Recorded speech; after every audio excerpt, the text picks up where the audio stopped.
ଯୁକ୍ତ ଦୁଇ ପରୀକ୍ଷାକୁ ନେଇ ଉଚ୍ଚ ମାଧ୍ୟମିକ ଶିକ୍ଷା ପରିଷଦ ପକ୍ଷରୁ ଆସିଛି ବଡ଼ ସୂଚନା।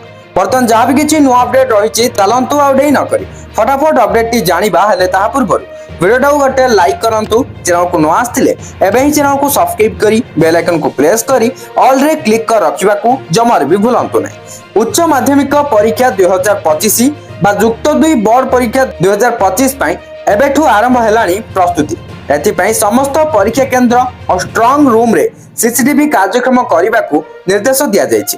କେବଳ ଏତିକି ନୁହେଁ, ଘରୋଇ ଯୁକ୍ତ ଦୁଇ କଲେଜର ଲାବୋରେଟୋରୀ କକ୍ଷରେ ସିସିଟିଭି ଲଗାଇବାକୁ ବାଧ୍ୟତାମୂଳକ କରାଯାଇଛି।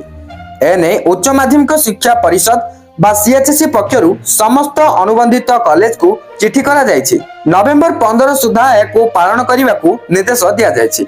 ପରୀକ୍ଷା କେନ୍ଦ୍ର କିମ୍ବା ସିଏସ୍ ରୁମ୍, ପରୀକ୍ଷା କେନ୍ଦ୍ର ଅଧୀକ୍ଷକଙ୍କ କାର୍ଯ୍ୟାଳୟ ଆଦିରେ ସିସିଟିଭି ନ ଲାଗିଥିଲେ ତୁରନ୍ତ ଲଗାଇବାକୁ ନିର୍ଦ୍ଦେଶ ଦିଆଯାଇଛି। ସେହିପରି ସିସିଟିଭି ଲାଗିଥିବା କେନ୍ଦ୍ରରେ ଏହା କାର୍ଯ୍ୟକ୍ଷମ ଅଛି କି ନାହିଁ ତାକୁ ସୁନିଶ୍ଚିତ କରିବାକୁ କୁହାଯାଇଛି। କ୍ୟାମେରାରେ ତାରିଖ ସହ ସମୟ ଆସୁଥିବା ଆବଶ୍ୟକ।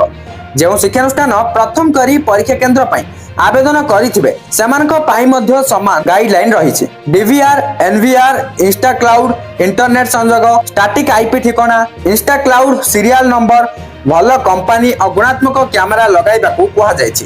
କଲେଜ ଗୁଡ଼ିକ ନିଜର କଲେଜ ନାମ, code, internet provider, speed, DVR, NVR make, ଏହାର ସିରିଆଲ ନମ୍ବର, ୟୁଜର ନାଁ ଓ ପାସୱାର୍ଡ ଆଦି ସାମ୍ସ ଇସ୍ପେସ୍ ମାଧ୍ୟମରେ ଦାଖଲ କରିବେ। ଏଥିସହ ସିସିଟିଭି ଷ୍ଟାଟସ୍ ଲିଙ୍କକୁ ମଧ୍ୟ ସେୟାର କରିବେ। ଏସବୁ ନଭେମ୍ବର 15 ସୁଦ୍ଧା କରିବାକୁ ନିର୍ଦ୍ଦେଶ ଦିଆଯାଇଛି। ଯାହା ବି କିଛି ନୂଆ ଅପଡେଟ୍ ଆସିଥିଲା ମୁଁ ଆପଣଙ୍କୁ ଜଣାଇ ସାରିଲି। ଭିଡ଼ିଓଟିକୁ ସେୟାର କରି ସମସ୍ତଙ୍କ ପାଖରେ ଏହି ଅପଡେଟଟିକୁ ପହଞ୍ଚାଇ ଦିଅନ୍ତୁ।